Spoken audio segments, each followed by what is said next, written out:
இயற்கையோட பெரிய அற்புதங்களில் ஒன்று மூளை. இது கம்ப்யூட்டர் போல் ஃபாஸ்ட்டாக செயல்பட்டு ஒவ்வொரு செயலுக்கும் அடிப்படையாக விளங்குது.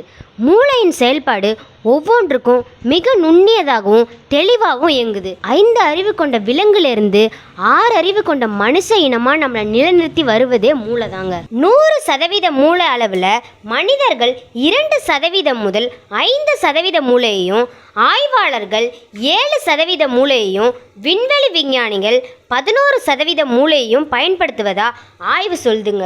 ஆகையினால நல்ல விஷயங்களுக்கு உங்களோட மூளையை சுறுசுறுப்பாகவும் அதிக ஈடுபாட்டுடனும் வச்சிருக்க நான் ஒரு 6 எளிய டிப்ஸ் சொல்கிறேங்க, கேட்டுக்கோங்க. ஃபஸ்ட்டு, நீங்கள் படிக்கிற படிப்பில் உங்களுக்கு ஆர்வம் வேண்டும் அப்படின்றதுனால கற்றலில் உங்களுக்கு ஆர்வம் வேண்டும் அப்படின்றதுக்காக சமீபத்திய ஆய்வானது என்ன சொல்லுது அப்படின்னா, பல்வேறு துறைகளில் பணிபுரிகிற 200 ஊழியர்களை 2 குழுவாக பிரித்து ஆய்வின் முடிவில் முதல் குழு புதுமையான கேள்விகள் மற்றும் சிக்கலுக்கான தீர்வுகளை படைப்பாற்றல் நடவடிக்கை மூலமாக அதிக மதிப்பெண் பெற்றிருக்கு அப்படின்னு சொல்கிறாங்க. கற்றலில் அதிக ஆர்வத்தை வளர்த்து கொண்டது அப்படின்னு சொல்லிட்டு முதல் குழு கண்டறியப்பட்டிருக்கு. உங்கள் மூளையை சுறுசுறுப்பாக வச்சுருக்கணும் அப்படின்னா கண்டிப்பாக சுடுகோ, குறுக்கெழுத்து போன்ற விளையாட்டெல்லாம் விளையாடுங்க. செஸ்ஸு விளையாடுறது மூலமாக நம்மளுக்கு அறிவாற்றல் அதிகமாக வளருது அப்படின்னு சொல்லிட்டு ஆய்வில் கூறுறாங்க. 2வது என்னன்னு பார்த்துக்கிட்டிங்கன்னா, புத்தகங்கள் படிப்பது. புக்ஸை நம்ம நிறைய படிக்கிறதுனால அதில் உள்ள தகவல்லாம் எடுத்து நம்ம தெரிஞ்சுக்கிறதுனால நம்மளுக்கு மூளை அதிகமாக செயல்படுது.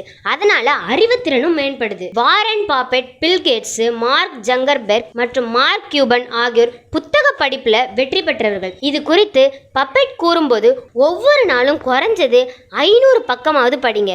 ஏன்னா அறிவு வளர மற்றும் மூளை சுறுசுறுப்பாக செயல்படுறதுக்கு புத்தகங்களை படிப்பது நல்லது அப்படின்னு சொல்லிட்டு ஆய்வு கூறுதுங்க. சராசரியாக அமெரிக்காவில் மட்டும் வருஷத்துக்கு ஒரு புத்தகம் படிக்கிறாங்க.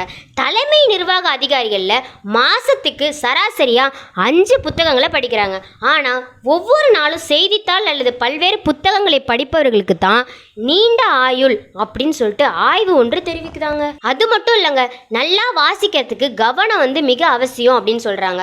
வாசிக்கும் போது செலுத்தும் கவனம் தகவல்களை உள்வாங்கி மூளைக்குள்ளே வச்சுக்கிட்டு அது கூர்மையாக்கிட்டு நினைவுத்திறனை மேம்படுத்தவும், வாசித்தலோடு தொடர்புடைய மொழியை, பார்வை, கற்றல் மற்றும் நரம்பியல் இணைப்பு போன்ற அனைத்து செயல்பாடுகளையும் இணைக்கும் அப்படின்னு சொல்லிட்டு சவாலான பணிகளெல்லாம் செய்யுது அப்படின்னு சொல்லிட்டு சொல்கிறாங்க. 3வது என்ன அப்படின்னு பார்த்துக்கிட்டிங்கன்னா, ஊட்டச்சத்துள்ள உணவுகளும் தூக்கமும் ரொம்ப அவசியம் அப்படின்றாங்க. ஊட்டச்சத்துள்ள உணவு நம்ம மூளை வளர்ச்சிக்கும் ரொம்ப அவசியம் அப்படின்னு சொல்கிறாங்க. குறிப்பாக முளை கட்டிய தானியங்கள், பச்சை காய்கறிகள், பழங்கள் எல்லாத்தையும் அதிகமாக எடுத்துக்கிட்டா மூளை சுறுசுறுப்பாக இருக்கிறதுக்கு ரொம்ப உதவும் அப்படின்னு சொல்கிறாங்க. அது மட்டும் இல்லைங்க, நம்மளுடைய நீண்ட கால நினைவாற்றலுக்கு தூக்கம் அப்படின்றது ஒரு இன்றியமையாததாகவே இருக்குது. சரியான ஓய்வு இல்லை அப்படின்னா ஒரு மாதிரி மந்தத்தன்மை ஏற்பட்டு மூளையும் சரியாக செயல்பட மறுக்குதுங்க.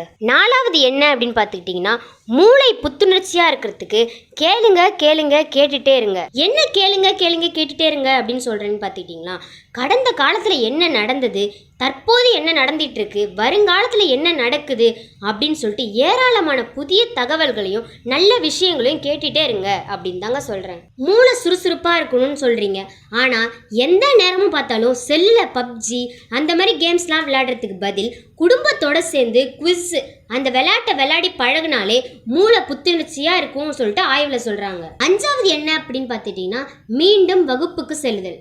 அப்படின்னா என்ன மீண்டும் வகுப்புக்கு செல்லுதல்? நான்லாம் ஒரு தடவை போனாலே போக மாட்டேன், இது என்ன மீண்டும் வகுப்புக்கு செல்லுதல் அப்படின்னு தானே கேட்குறீங்க. இன்றைய நவீன காலகட்டத்தில் காலேஜ் போகணும் அப்படின்னு சொல்லிட்டு அவசியமே இல்லை. ஏராளமான கல்லூரியிலையும் பல்கலைக்கழகங்கள்லையும் வீட்டில இருந்தே ஆன்லைன் கிளாஸ் மூலமாக படிக்க செய்கிறாங்க. அதனால யாருமே காலேஜ் போக விரும்புறதே இல்லைங்க. கூறுவின் நிறுவனர் மற்றும் தலைமை நிர்வாக அதிகாரி ஸ்காட்லி சமீபத்தில் தனது நிறுவனத்தின் கல்வி தளத்தை வயது வந்த தொழில் வல்லுநர்களுக்கும் இளைய மாணவர்களுக்கும் நிச்சயமா சந்தாக்களை சேர்க்க முடிவு செஞ்சிருக்காரு.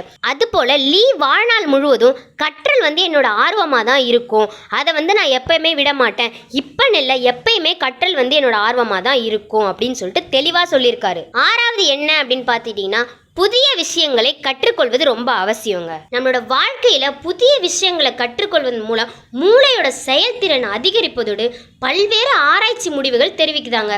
ஏன்னா புதிய விஷயங்களை கற்றுக்கொள்வதனால மூளை புத்துணர்ச்சியா இருக்கும், நம்மளோட உடல் நலமும் பாதுகாக்கும் அப்படின்னு சொல்லிட்டு சொல்றாங்க. மூளை சுறுசுறுப்பா இருக்கணும் அப்படின்னா கண்டிப்பாக கவலை இருக்கவே கூடாதுங்க. மன அழுத்தம் தரும் விஷயங்களை கண்டிப்பாக தவிர்க்கணும். உங்களுக்கு கஷ்டமாக இருக்கா, அதை அந்த பக்கமாக வச்சுட்டு நீங்கள் நல்லா ஒரு பாட்டு கேட்குறது, அந்த மாதிரி ஒரு ரிலாக்ஸான விஷயம்லாம் பண்ணீங்க அப்படின்னா மூளை கண்டிப்பாக சுறுசுறுப்பாக இருக்குங்க. அதுவும் இல்லையா, எனக்கு பாட்டு கேட்க வேணாம், நான் எக்ஸசைஸ் செய்கிறேன் அப்படின்னு சொல்லிட்டு மன அழுத்தத்தை குறைக்கிற வகையில் நீங்கள் எது பண்ணாலுமே அது மூளைக்கு பாதுகாப்பான ஒரு விஷயம் அப்படின்னு தாங்க சொல்லுவேன். இதுலேருந்து உங்களுக்கு புரிஞ்சிருக்கும்னு நினைக்கிறேன். உங்கள் மூளை எப்போதும் சுறுசுறுப்பாக இருக்கணும் அப்படின்னா இந்த நான் சொன்ன 6 வழியுமே பின்பற்றுங்க. கண்டிப்பாக உங்களுக்கு மூளை சுறுசுறுப்பாக இருப்பதோட நீங்களும் ஆரோக்கியமாக இருப்பீங்க. இந்த மாதிரி தகவல்களை நீங்கள் பார்க்கணும் அப்படின்னு நினச்சிங்கன்னா மறக்காமல் டிலைட் பாக்ஸ் சேனலுக்கு சப்ஸ்கிரைப் பண்ணுங்கள். கீழே இருக்க பெல் ஐக்கானையும் ப்ரெஸ் பண்ணுங்கள்.